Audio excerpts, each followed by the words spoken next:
Guia-me sempre, meu Senhor. Guia meus passos, Salvador. Tu me compraste sobre a cruz. Rege-me em tudo, meu Jesus. Acho que dá para cantar a última estrofe ainda. Para o seu reino me conduz pelo jardim e pela cruz. Lá ficou morto o velho eu, lá ficou morto velho eu, lá meu espírito reviveu, lá meu espírito reviveu. Guia,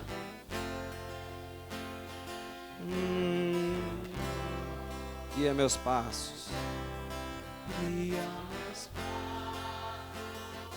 Salvador. Tu me compraste sobre a cruz. Vamos ficar de pé? Rege-me em tudo, meu Jesus. Louvado seja o Senhor Jesus. Você quer aplaudir o Rei Jesus? É para Ele.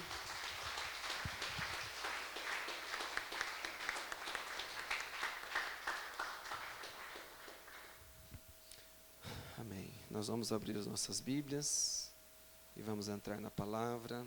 Eu vou dar algumas notas rapidinho. Depois da leitura da palavra, você já vai estar sentado. Isaías, capítulo 14. Isaías, capítulo 14.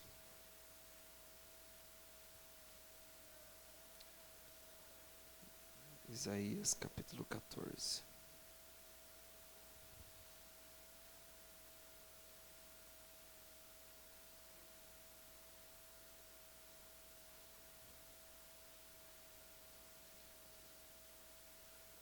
Achou? Isaías capítulo 14, Deus abençoe. Verso 12 a seguir.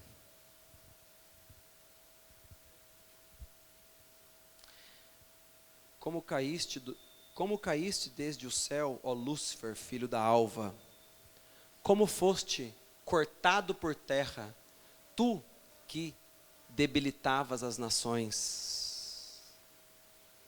E tu dizias no teu coração: eu subirei ao céu acima das estrelas de Deus, exaltarei o meu trono, e no monte da congregação me assentarei, aos lados do norte. E subirei sobre as alturas das nuvens, e serei semelhante ao Altíssimo. E contudo, levado serás ao inferno, ao mais profundo do abismo, né? Isaías, através do Espírito do Senhor, está relatando aqui a pretensão dele, né? Mas sentencia, né? Contudo serás levado ao inferno, ao mais profundo do abismo.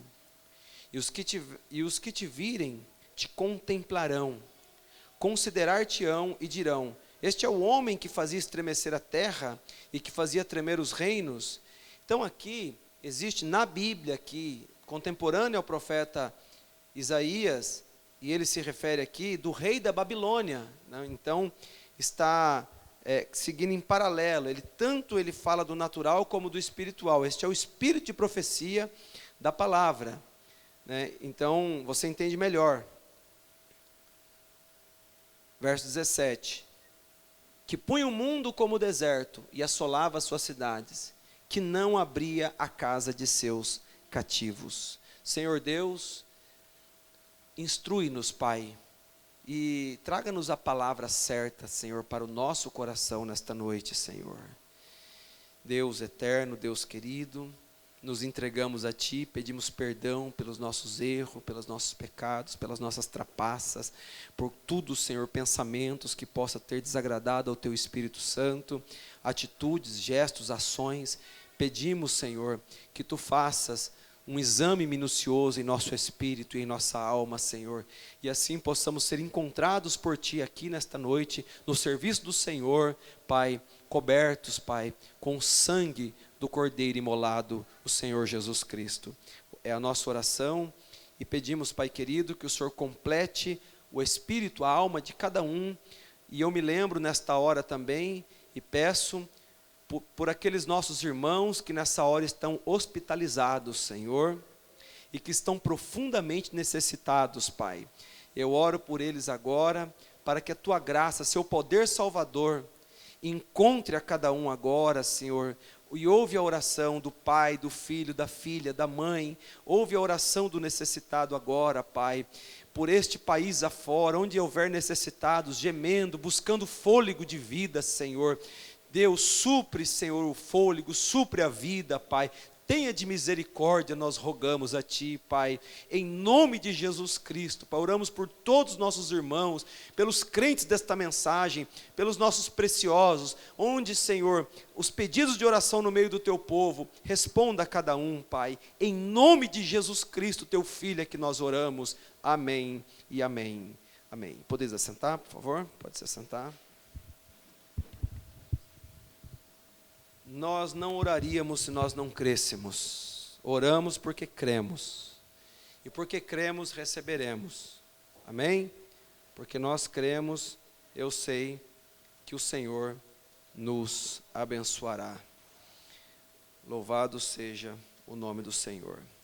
Essa semana, irmãos, e os últimos dias, nós tivemos assim, acompanhando alguns funerais, né, assim, num curto espaço de tempo, praticamente 2 finais de semana seguidos, em funerais, né, da irmã Maísa, esposa do pastor Laor, e agora do auxiliar do pastor Oswaldo ali em Campo Grande, batizado há mais de 40 anos nessa mensagem, em nome do Senhor Jesus Cristo, o pastor Jorge Medina, que não era um pastor frente de rebanho, mas era um pastor auxiliar, trabalhando ali, às vezes na hora que o pastor não estava, e foi um sepultamento.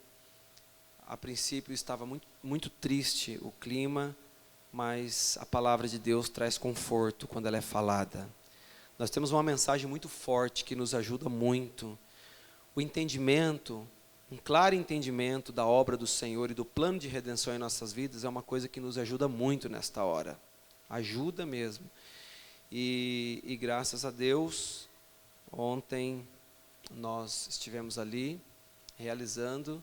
Foi no mesmo cemitério que em 2018 eu também acompanhei, né, o sepultamento do meu pai. Então foi um momento difícil, mas Deus nos deu graça ali. Mais difícil estava a família que estava lá, né? E o que torna a situação um pouco mais delicada é que a esposa do pastor Jorge Medina também é de idade e também está hospitalizada e também está sedada, e até o presente momento ela não sabe ainda da partida dele.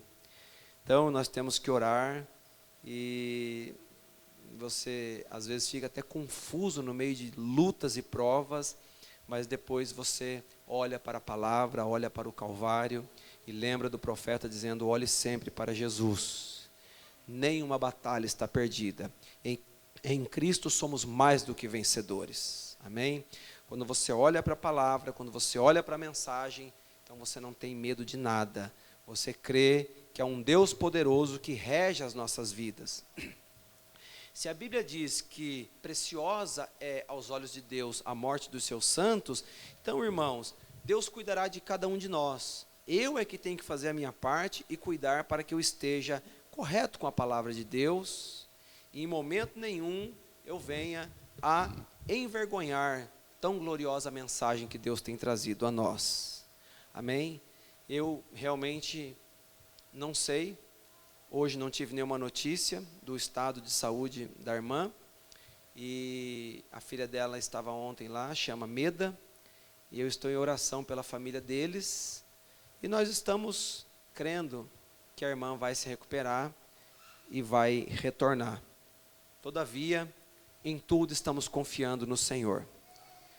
Não que confiar no Senhor faça com que a gente não precise orar. Eu penso que é o tempo em que mais nós devemos orar. Amém? Esse sentimento, a gente dificilmente consegue ter sentimento mesmo, quando não é alguém que é da nossa família ou próximo da gente. A gente ouve notícias e não consegue manufaturar, inventar sentimentos.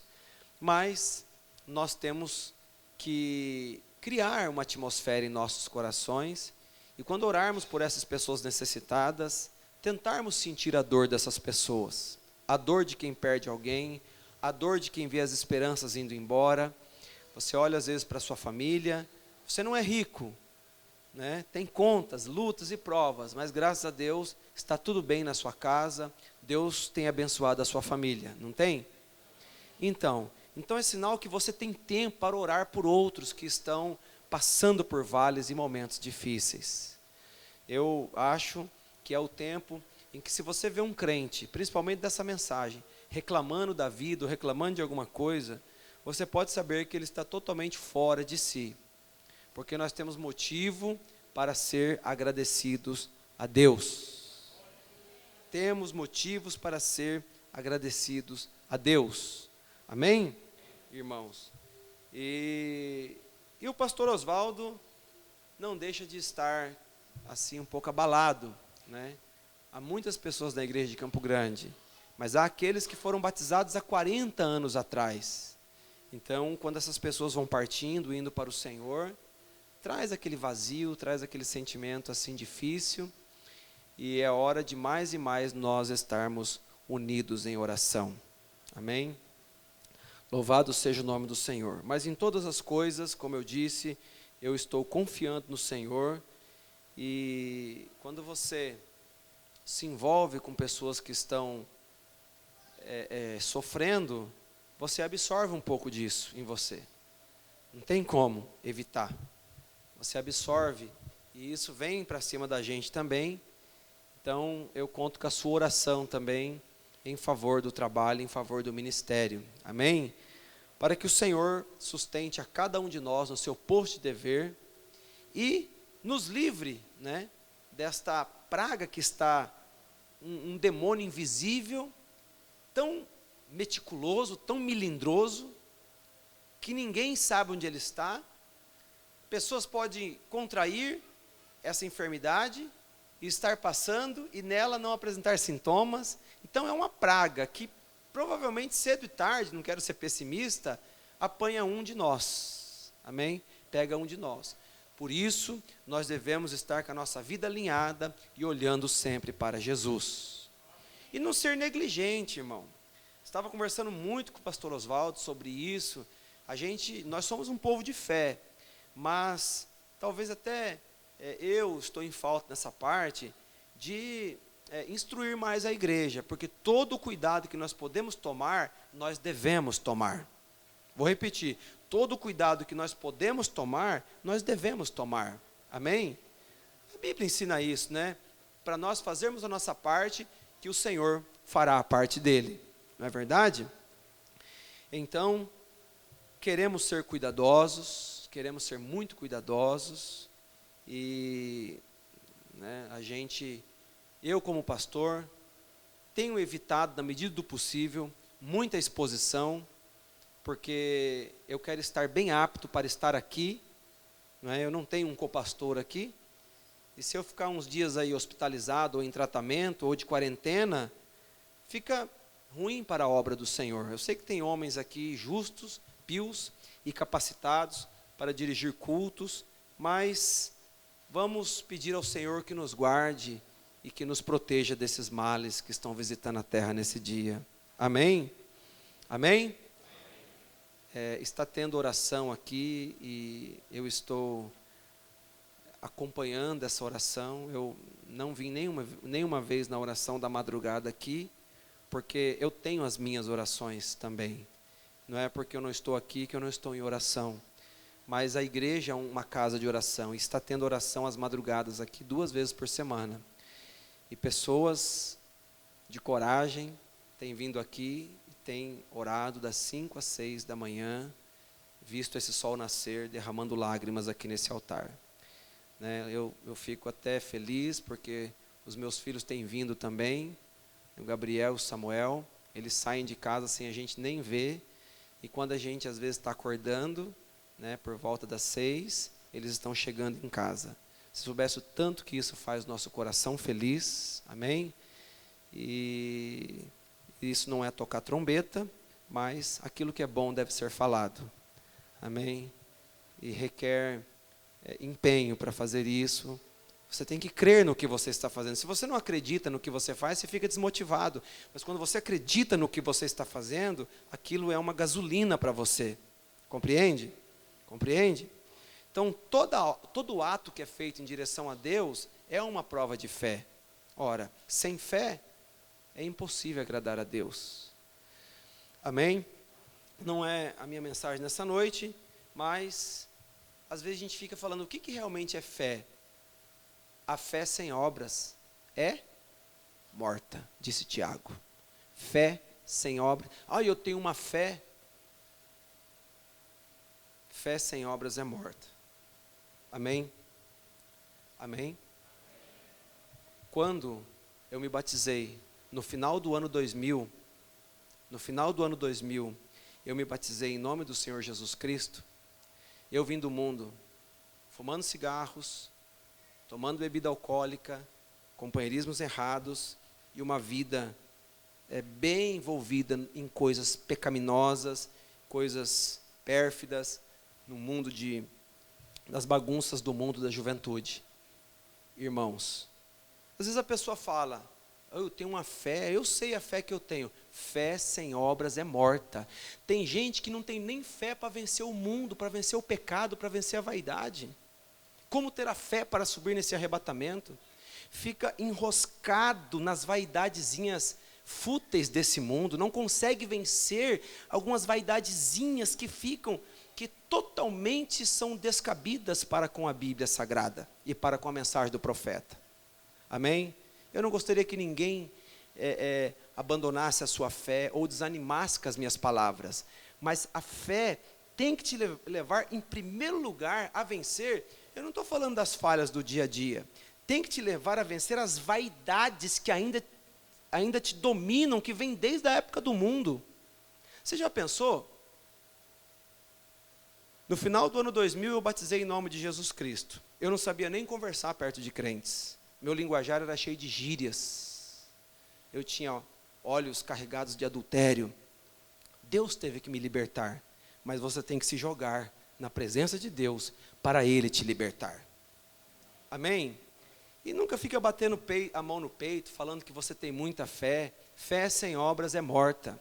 Fé é uma alavanca que te ajuda, no mínimo, a vencer.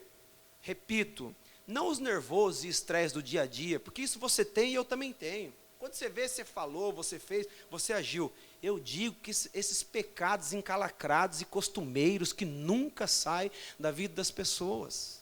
E que fica, irmão, eu não vim para falar isso aqui, é o Espírito Santo aqui. E que fica fazendo, sabe o quê? Dando um mau testemunho nessa mensagem. Eu nunca queria ser uma pedra de tropeço para ninguém.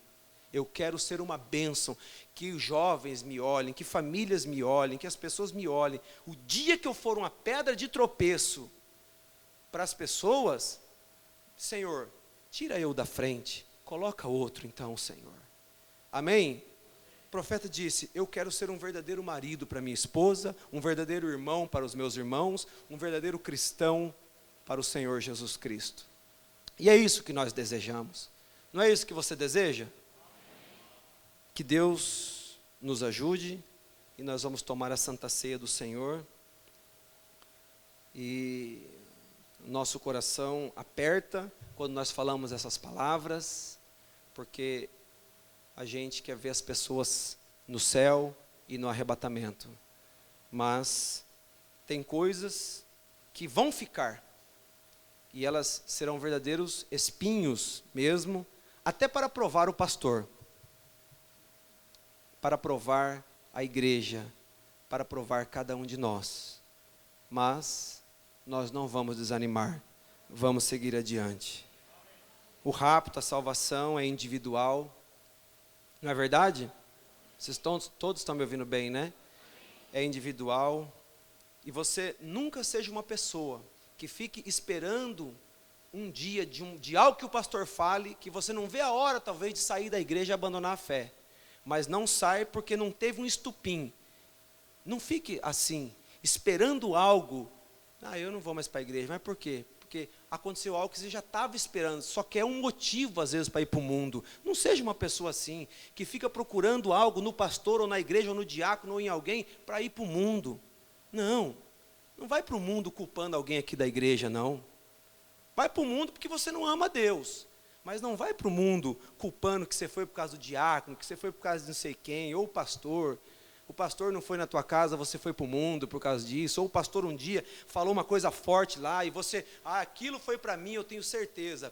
Pessoas já fizeram julgamentos assim e caminharam meses pensando coisa errada. E no dia que foi conversar, viu que não era aquilo. Então o inimigo é muito sorrateiro, principalmente quando a carapuça serve. Aí que ele judia da pessoa mesmo. E se a carapuça serve, por que não amarra embaixo e puxa o nó? Né? Mas se a carapuça não serve, então o dia que o pastor prega, você fala, louvado seja Deus. Isso aí não é para mim, eu estou caminhando na graça de Deus. Isso aí deve ser para alguém da igreja, mas para mim não é. Porque eu estou caminhando em fé no Senhor Jesus Cristo. Amém? Seja, finalizando, vamos entrar na palavra, seja uma pessoa que fala assim, o pastor pode chegar nesse púlpito e pode pregar igual João Batista pregou mesmo, e eu não saio da palavra. Você tem que ser uma pessoa assim. Não seja uma pessoa não, que o pastor tem que ficar escolhendo palavras, porque senão ele não volta, ela não volta mais na igreja. Seja uma pessoa amadurecida na fé, e saiba que homem de Deus, ele tem que ser meio emotivo, ele tem que ser meio desprendido para falar as coisas que Deus coloca na boca dele. Porque senão vira esses pastores, frango de granja, que vai para o púlpito e não tem coragem de falar nada. E vira aquelas igrejas mundanas, aquele desfile de moda na igreja, mostrando marca de roupa íntima, gente pintado dentro da igreja, decotado, coisa indecente, e fica lá. Aqueles pastor lá que não tem coragem de chegar e no mínimo pregar e desmascarar o pecado e mostrar a cara de Satanás. Eu quero um pastor que pregue para mim, que me coloque no arrebatamento. Aleluia! Glória a Deus! Aleluia! Eu não gostaria de ser pastoreado, me perdoe a expressão, está gravando, por um ministério sem força e sem moral para pregar. O que ele está falando aí? Não. Deus nos guarde e nos dê autoridade para pregar a sua palavra. Que coisa, hein, irmãos? Isso aqui, que punha o mundo como deserto e assolava suas cidades, que não abria a casa de seus cativos. O nome da minha mensagem é Como Poderei Vencer. Amém? Deixa eu controlar o meu horário aqui. Como poderei vencer? Você vê como que Satanás atua? Que punha o mundo como deserto, assolava suas cidades, e que não abria a casa dos seus cativos. Você pensa que isso aqui é só um cativeiro físico? Se não é o presídio de segurança máxima de Campo Grande, não. Que não abre a casa dos seus cativos é que prende as pessoas numa circunstância de opressão, de tristeza, de vingança, de ausência de amor, de ausência de perdão, de maldade. Prende e não liberta. E Satanás é especialista em prender as pessoas. Tranca as pessoas numa cadeia de medo. Quantas vezes eu orei por pessoas, e quando você termina de orar, talvez até alguns de vocês, num momento de luta, dificuldade, mas muito mais, principalmente naquelas campanhas evangelísticas do começo do ministério, que as pessoas chegavam carregadas, e nós estávamos nos consagrando para expulsar demônios, e fazer aqueles trabalhos evangelísticos, e aí a pessoa dizer assim, me lembro quantas vezes, às vezes pregando em favelas, a pessoa dizer assim, puxa, depois que eu recebi a oração, parece que saiu uma carga das minhas costas, um peso de cima de mim. É isso aqui, ó. o diabo não abre a porta para os seus cativos.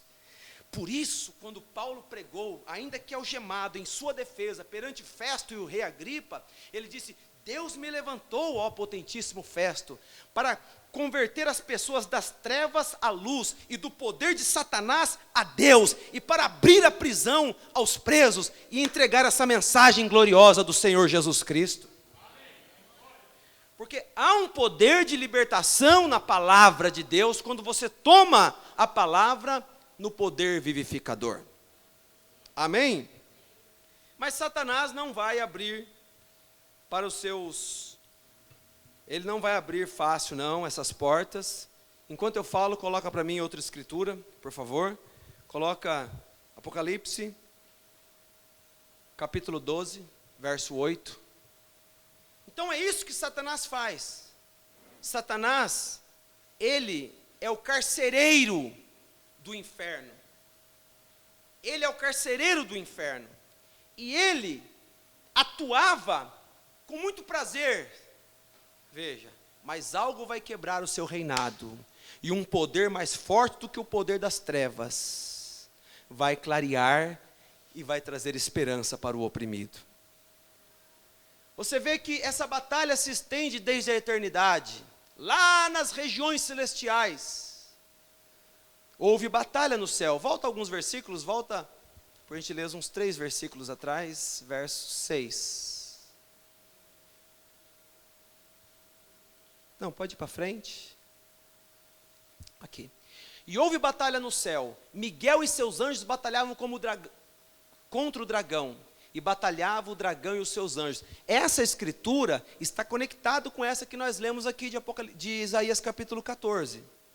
Como caíste do céu, ó Lúcifer, filho da alva? Vou te responder como ele caiu do céu. Aqui, ó, como ele caiu do céu. Porque Miguel pegou ele naquela batalha, expulsou ele do céu, por querer usurpar o lugar do Deus Todo-Poderoso. Então houve batalha no céu. E os seus anjos batalhavam contra o dragão, e batalhava o dragão e os seus anjos, teofanias caídas, que não ficaram ao lado de Jesus na eternidade de Miguel, e não ficarão aqui na terra também. Mas as nossas teofanias se manifestaram aqui na terra, e ficaram novamente ao lado de Jesus, porque na eternidade você também ficou ao lado de Jesus. Quem que é esses anjos? Ó, ele tinha anjo, ó, o dragão e seus anjos. Você pensa que todo anjo é bonzinho? Ó, ele tinha anjo também, só que eram anjos, e batalhava o dragão e os seus anjos. Veja, mas não prevaleceram, nem mais o seu lugar se achou nos céus. Deixa aí um pouquinho.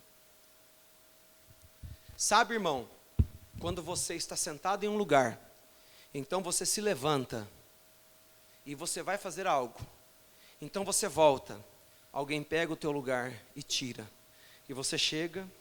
E naquela repartição, eu estou só fazendo uma ilustração. Cadê? Eu tinha um lugar aqui, mas o seu lugar, não se achou mais o seu lugar nos céus. O lugar dele foi removido.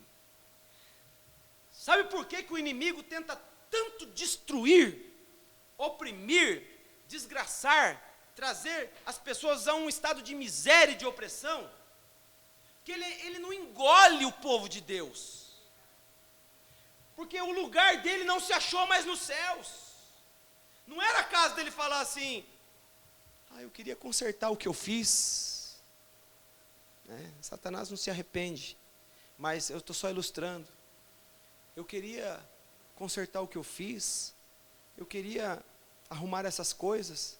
Não tem mais como. Eu conheço teu coração, ó Lúcifer. Eu conheço você. Eu sei o que está dentro de ti. O teu lugar não se encontra mais no céu. Então ele foi precipitado. Amém? Agora, coloca para mim outra escritura. Isaías, capítulo 1, verso 18. Isaías, capítulo 1, verso 18. Vinde então, e raciocinemos juntos, diz o Senhor. O que é raciocinar?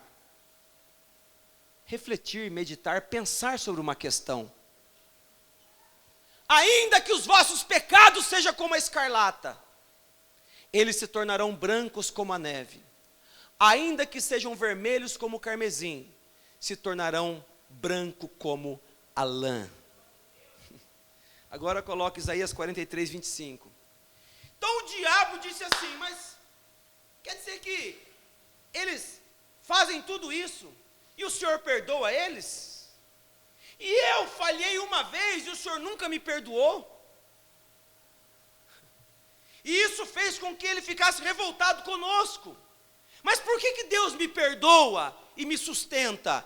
Porque ele simplesmente conhece o meu coração, como ele conhecia o coração de Lúcifer.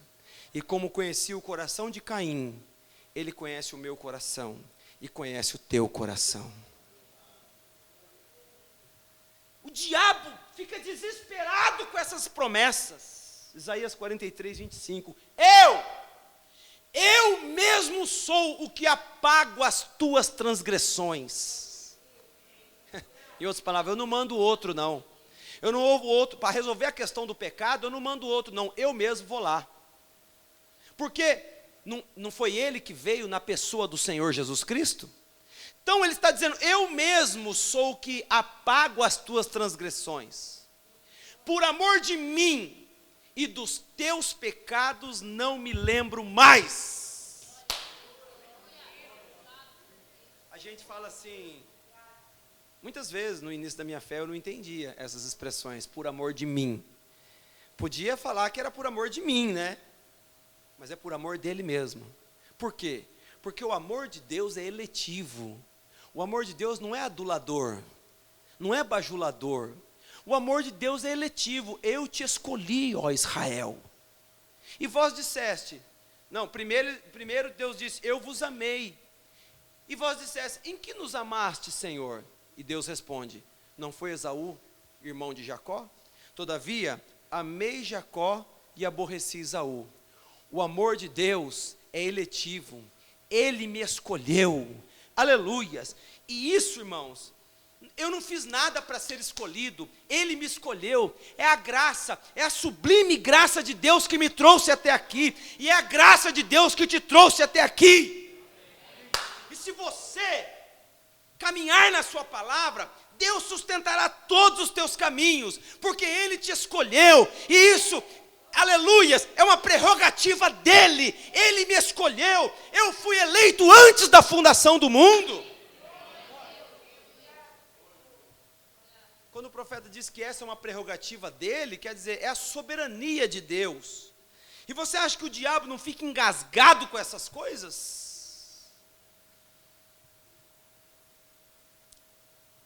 O profeta conta a história de uma menininha cuja mãe adoeceu com tuberculose.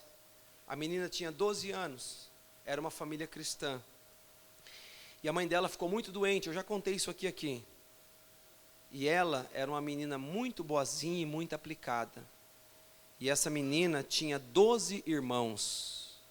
E essa menina era a única que cuidava da sua mãe. Os outros irmãos, todos não faziam caso. Frios, indiferentes e irresponsáveis. E ela lavava a louça, limpava a casa, fazia comida e cuidava da sua mamãe. E ela mal podia sair de casa. Mal podia não saía para nada. Até que por fim, a sua mamãe morreu. E a menininha também, família pobre, mal alimentada, também adoeceu. Uma senhora que era de uma igreja metodista foi até a casa dela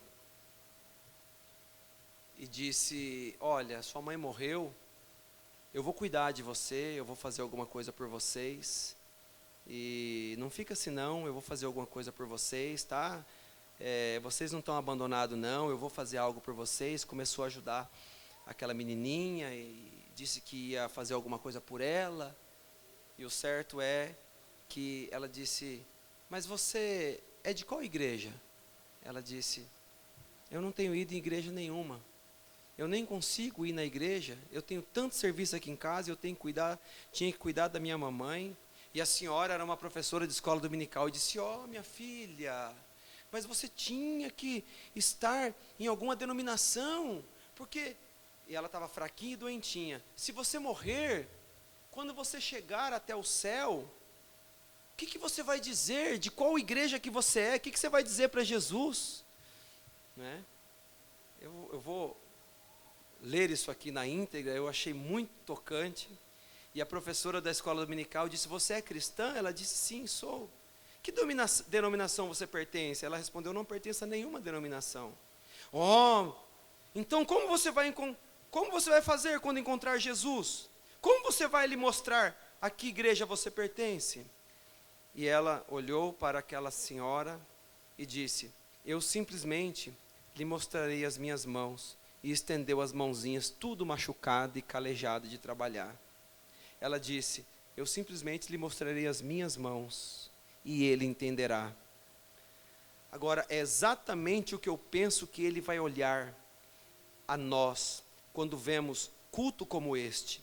Ele vai olhar as nossas mãos, para ver o que temos feito com isso, o que temos feito com a palavra, o que temos feito pelo Evangelho. Ele não vai olhar a que igreja nós pertencemos, ele vai olhar as nossas mãos. Isso é simbólico. O profeta está se referindo, ele vai olhar o teu trabalho, ele vai olhar o teu serviço no Senhor. Amém? Então veja, trabalhe. Não vá simplesmente por aí dizer: isso é bom, amém, eu vou para casa. Não, trabalhe. Você tem que ter discernimento, trabalhe enquanto o dia dura, porque a noite vem, disse Jesus, quando ninguém poderá trabalhar. Trabalhe enquanto temos as portas abertas. E quando eu li isso aqui, eu falei: é verdade, ainda temos as portas abertas. O pastor Júlio César, em Joinville, eu estava assistindo ele pregando, ele pregou de uma forma tão dramática, mostrando como que o sistema fecha nossas igrejas na hora que eles quiserem. Porque, irmão, e é verdade, como algumas pessoas, até autoridades, questionam: os metrôs continuam cheios, as pessoas, os executivos estão viajando de avião, voando nos aviões, os aviões estão cheios. Eu já voei de avião várias vezes, aquilo ali é tudo apertadinho, uma pessoa do lado do outro, tem uma fileira assim, 1, 2, 3, 4, 5, 6 aqui, 6 aqui, 6 aqui, até dar o peso da aeronave, para que o avião decole. Então veja, mas as igrejas, aqui até está tranquilo, mas Brasil afora aí está fechado igrejas, vocês sabem disso. A gente fica meio desligado desse mundo, mas acompanha, meio devagar, mas acompanha. Há uma opressão. Irmão, você acha que esse fechamento de igreja já não passou um melzinho na boca da besta? Que falou: a hora que eu quiser eu fecho. Amados, trabalhe enquanto o dia dura, porque a noite vem quando ninguém poderá operar. Trabalhe enquanto temos as portas abertas. Trabalhe enquanto há cultos como este. Tem que parar um pouquinho para você refletir no que eu estou falando. Tragamos nossos familiares para dentro. Traga-os para o Evangelho. Tragamos nossos amigos e vizinhos. Tragamos todos que nós pudermos. Deus morreu por aquela gente e devemos ter suficiente interesse por eles também, de maneira que trabalhemos até que sangrem nossas mãos, e se não o fizermos, nós o encontraremos ao fim vazios. Amém? Irmãos, é como a mocinha ali em Kentucky, que morreu recentemente nas montanhas, e aí o irmão Brana conta, a história dela. Veja: Senhor, olhe estas mãos. Eu também, Senhor, quero mostrar as minhas mãos. Quero vir como um soldado valoroso. Não quero vir vazio. Quero pregar até que morra. Quero falar, suplicar, jejuar e orar. Pois vejo que as sombras da noite estão caindo e a hora se aproxima. Senhor, abre os meus olhos para ver mais sinais da tua vinda, para que eu esteja preocupado, Senhor. Eu pregando em Campo Grande, eu disse assim: irmãos, nós não temos medo de nada. Nós não devemos ter medo de nada. A única coisa, e eu quero registrar isso aqui hoje à noite também, a única coisa que eu tenho medo é quando eu vejo o indiferentismo. É quando eu vejo alguém que a palavra não revibra mais e não balança mais na alma dele. A única coisa que eu tenho medo é daquilo ali, ó. Você não é frio e você não é quente, mas você é morno. Não seja morno. Veja, oxalá fosse frio ou quente, mas porque morno és, vomitar-te-ei da minha boca. A única coisa que eu tenho medo é da mornidão espiritual. Por isso, trabalhemos enquanto é tempo, diz o profeta, porque, irmão, ele tem apagado as nossas transgressões. O pecado não tem sido uma carga para você falar, eu não vou mais na igreja porque eu não consigo, eu não dou conta, eu constantemente falho e isso. Que isso? Não é verdade, porque ele prometeu que apagaria nossas transgressões. Eu mesmo desfaço as tuas transgressões. O diabo não tem como te acusar. A palavra Satanás significa tentador, mas a palavra diabo significa acusador. O diabo é um acusador, mas ele não tem como te acusar, porque você corre para a Escritura e esfrega na cara de Satanás a palavra. Eu mesmo sou o que apaga as tuas transgressões e dos teus pecados não me lembro. Só fracassa quem quiser, irmão. Porque a porta da salvação ainda aberta está.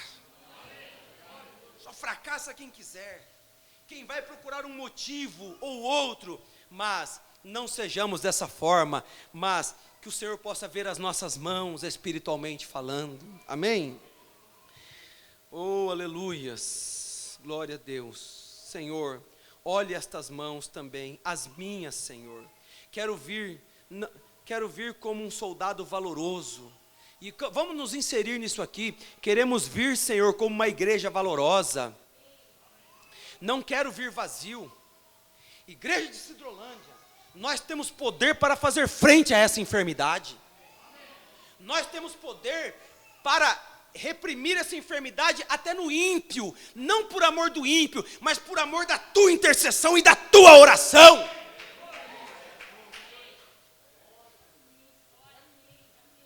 Na mensagem adoção, confronto de Efésios com Josué, o irmão Brana fala assim: consagra-te a ti mesmo por alguém. Se você está bem, sua família está bem, então consagra-te por alguém. Que coisa maravilhosa, né? Vida eterna é viver para os outros. Não, o cafezinho da manhã, todo dia está lá em casa, está tudo bem. Eu olho as crianças à noite, ninguém está enfermo, está tudo bem. Mas tem gente que está numa vida de miséria, sem as coisas em casa, doente, nos hospitais, pelos corredores. O anjo da morte está visitando a terra. Alguém me disse: pastor, são as taças de juízo já derramando, não em plenitude, mas são reflexos das taças de juízo. E não é de agora não. O profeta disse que a gripe H1N1 influenza, que ceifou 90 mil pessoas no Brasil no final da Primeira Guerra Mundial, em 1918, 19 e 20, e que foi uma epidemia que alastrou também em Nova York, Brasil afora, chamado gripe espanhola. Era só o nome, ela não veio da Espanha. O profeta disse que a gripe influenza, ela também foi uma praga que ainda estava conectada, veja, com aquele primeiro ai da Primeira Guerra Mundial. E o segundo ai já veio, Segunda Guerra Mundial. E eis que em breve vem o terceiro ai. Essa terra não suportará uma terceira guerra mundial. Esse planeta vai desintegrar, mas a noiva já terá saído daqui quando isso acontecer. Antes da primeira bomba cair, sairemos desta terra. Aleluia.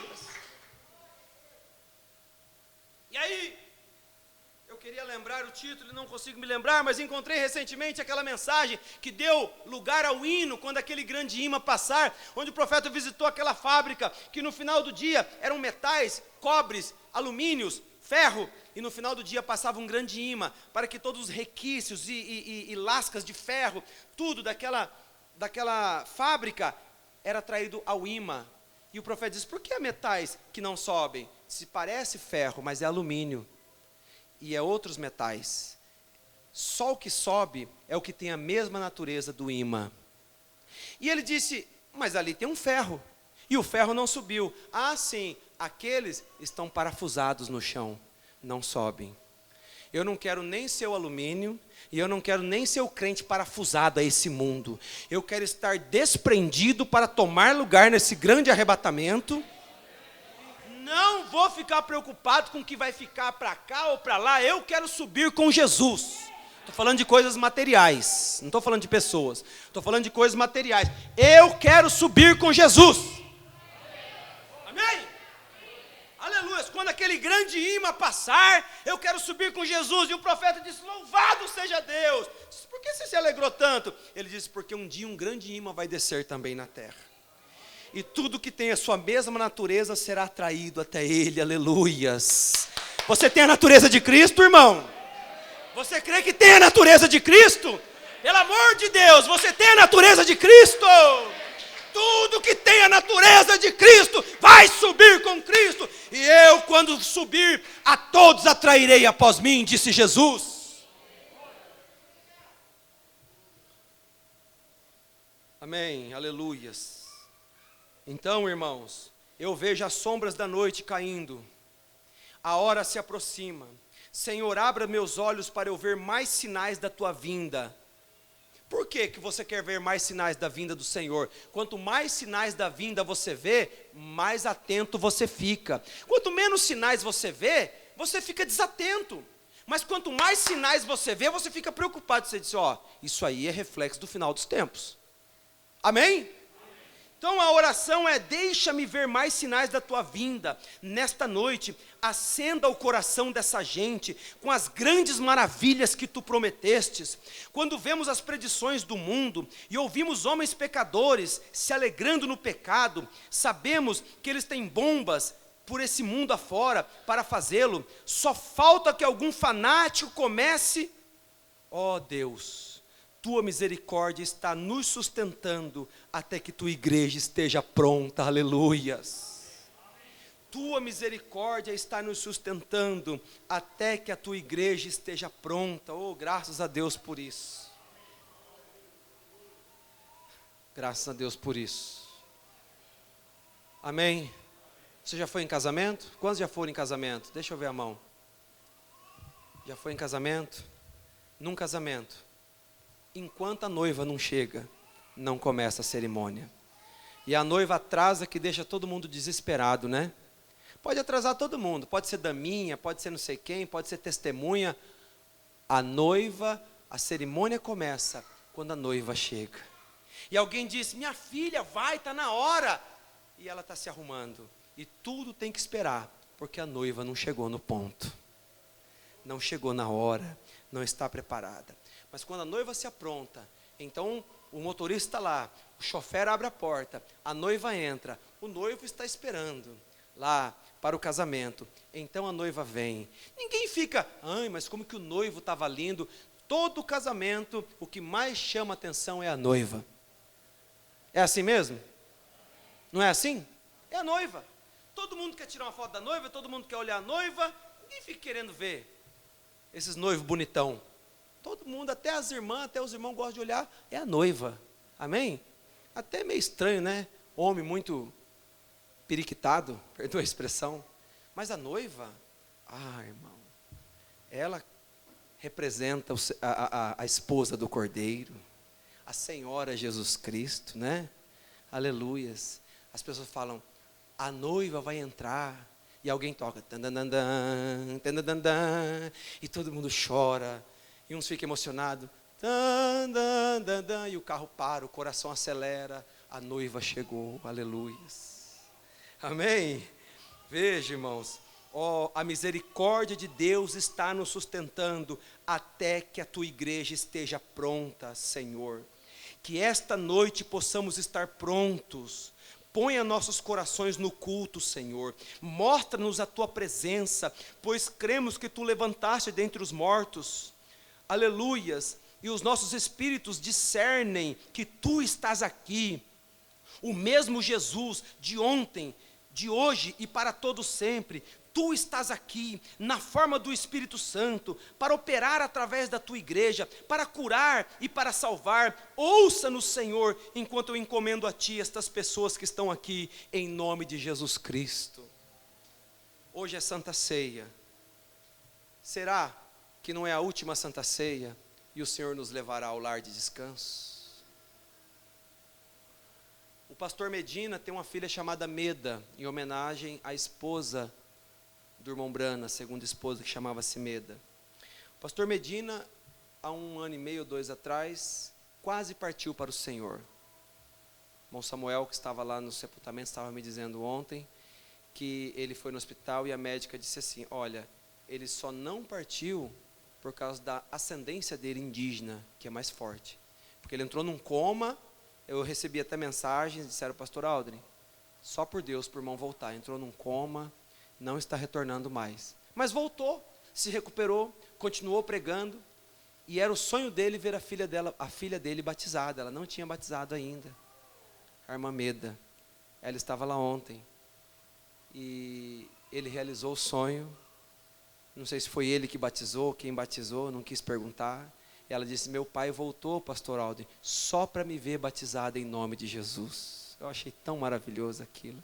Já era para ele ter partido, pastor Aldrin, mas Deus é tão maravilhoso que ele voltou, recuperou, ficou mais uns anos aqui, pregou a palavra, e ele enfermou rapidamente e partiu, coisa de 2 dias. A esposa dele já estava no hospital e ele estava em casa, e ela continua no hospital, e ele ficou ruim, foi para o hospital e partiu. Nós fomos despertados na manhã de domingo com o susto da partida do pastor Jorge Medina. Ele foi batizado em nome de Jesus antes que eu nascesse. O pastor Oswaldo conheceu seus pais e, graças a Deus, nessa hora ele já encontrou meu pai lá, o irmão Dias, já encontrou o profeta, o irmão Brana, já deu um abraço neles e já estão naquele corpo transformado. Porque a morte não é o fim, é uma mudança de casa. É uma troca de habitação, onde você sai de um corpo flagelado, sofrido e cicatrizado, e entra num corpo transformado, num corpo jovem.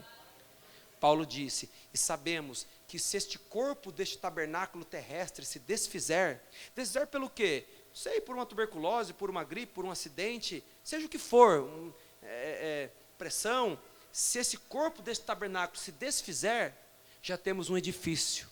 Paulo chamou de mansão, não de casa. Aqui ele chamou casa, tabernáculo. Mas se ele se desfizer, pastor, mas como é que ele podia falar? Será que ele viu? Ora, Paulo foi aquele que disse as coisas que o olho não viu, que o ouvido não escutou, que os olhos não viram e que não subiu ao coração do homem. Foi as coisas que Deus preparou para aqueles que o amam. Porque conheço um homem que há 14 anos, não sei se no corpo ou fora do corpo, foi até o 3º céu e viu coisas inefáveis que ao homem não é lícito falar. Ele foi do outro lado, ele viu a 6ª dimensão, como profeta de Deus para essa era também, na mensagem Véu Adentro. Ele foi lá, ele viu santos que partiram, mulheres que morreram velhas com 90 anos, eram jovens, lindas com seus 19 anos na eternidade.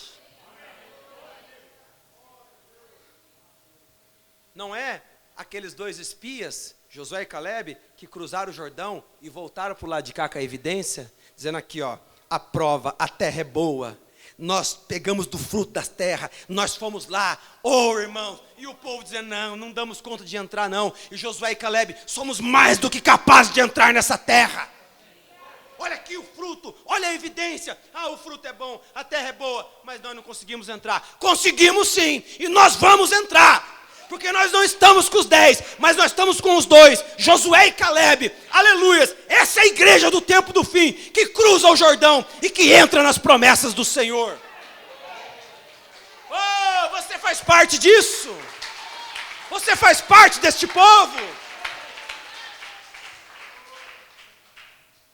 Sim, e a morte é uma mudança de casa.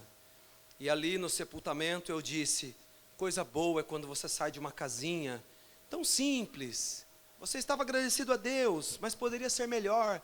Aí você entra numa casa nova, pinta, lava as janelas, limpa, uma casa alugada nova, ou uma casa que você conquistou. Então você entra, casa nova, vida nova, né? Você tem prazer em colocar um arranjo, colocar uma flor, cuidar, zelar. Entrou numa casa nova, amém?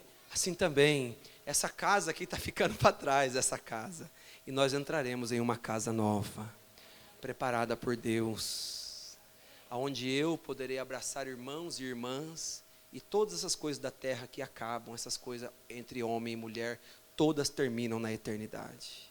Você abraça uma irmã, abraça a outra.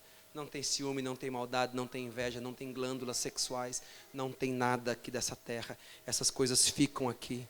Não se compara. A glória que Deus reservou para nós não se compara com os prazeres aqui dessa terra. Os prazeres dessa terra ficam sujos e impróprios quando você pensa no gozo da eternidade. Vale a pena lutar.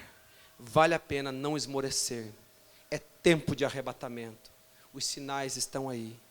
Vamos em busca, irmãos. Vamos mostrar as nossas mãos para Jesus. Não se entregue. Não se deixe dominar pelas coisas dessa terra. Pisa nessas coisas malignas que tentam nos segurar nessa terra. E avança em direção ao Calvário. Amém? Aleluias. Louvado seja Deus. Outra escritura. Estamos caminhando aqui para o encerramento. Isaías, capítulo 61. Eu acabei de ler, ou melhor, eu abri o culto lendo, né? Que Satanás não abria a casa dos seus cativos. Isaías 61. Isso aqui ainda não foi, isso aqui ainda foi a profecia. Isso vai se cumprir em Lucas capítulo 4. Olha lá. O Espírito do Senhor Deus está sobre mim. Você crê que o Espírito do Senhor está sobre você? Porque o Senhor me ungiu para pregar boas novas, falar do Evangelho, falar do que Deus faz. Aleluias. Aos mansos, enviou-me a restaurar os contritos de coração e a proclamar liberdade aos cativos, abertura de prisão aos presos. Louvado seja Deus. Amém. O diabo não solta os seus cativos, mas o Espírito do Senhor sobre você vai abrindo os cativeiros e dando liberdade para as pessoas. Amém? Te ungiu, você tem que enquadrar-se na palavra, te ungiu para pregar boas novas, te enviou para restaurar os contritos de coração. Você não tem uma palavra para o contrito de coração? Claro que tem, você tem esperança. Te enviou para restaurar o contrito de coração, proclamar liberdade ao cativo e abertura de prisão aos presos. Então nós temos unção, porque o Espírito do Senhor Jeová está sobre nós. Nós temos unção e autoridade para ir contra esses demônios que estão visitando a terra. E os que estão carentes, você tem uma palavra, você tem uma oração por eles. Amém? Você crê nisso? Use o que Deus te deu, trabalhe. Use o que Deus te deu. Não aposente. Isaías 53. Use isso. Ele levou sobre si as nossas transgressões e pelas suas pisaduras nós fomos sarados. Tudo culmina no Calvário. No Calvário, na cruz, está a nossa maior vitória. Amém? Deus te abençoe. Deixa eu encerrar vestindo essa palavra. Senhor, viste Isaías 61 em mim. Eu não vou lá em Lucas, quando Jesus vai cumprir essa palavra. Eu vou encerrar aqui. Vista, Senhor, em mim essa palavra. O Espírito do Senhor Jeová está sobre mim. Você crê que está sobre você? Então vai fazer essas coisas, vai ajudar as pessoas, vai orar pelos abatidos, vai repreender essa enfermidade, vai se revoltar contra o inimigo. E Deus te usará. Deus usará a tua oração. Deus te ungirá. E aquele que está ungido pelo Senhor, é na unção divina, que com uma queixada seca de um jumento, você derrota 1000 filisteus. O segredo não é a queixada, o segredo é a unção. O Espírito do Senhor Jeová me ungiu. Amém? Ah, eu queria ter aquela queixada seca lá em casa, hein? O mistério não estava na queixada. O mistério estava na unção de Deus. Louvado seja Deus. Você crê que a palavra te ungiu nessa noite? Tome a Santa Ceia da vitória. Tome a Santa Ceia com confiança. Deixe os teus pecados no altar. Propõe fazer e viver para agradar a Deus e para servir o Senhor Jesus.